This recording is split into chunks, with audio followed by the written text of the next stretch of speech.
నేడు తెలంగాణలో 10వ తరగతి పరీక్షల ఫలితాలను విడుదల చేయనున్నారు. ఉదయం 11 గంటలకు ఈ ఫలితాలను విద్యాశాఖ ముఖ్య కార్యదర్శి బుర్రా వెంకటేశం రిలీజ్ చేస్తారు.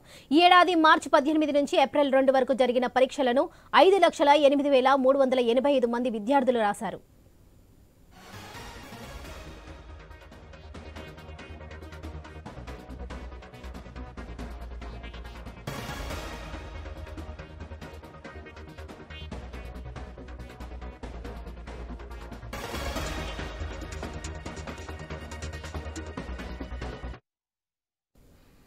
నేడు తెలంగాణలో 10వ తరగతి పరీక్షల ఫలితాలను విడుదల చేయనున్నారు. ఉదయం 11 గంటలకు ఈ ఫలితాలను విద్యాశాఖ ముఖ్య కార్యదర్శి బుర్రా వెంకటేశం రిలీజ్ చేస్తారు.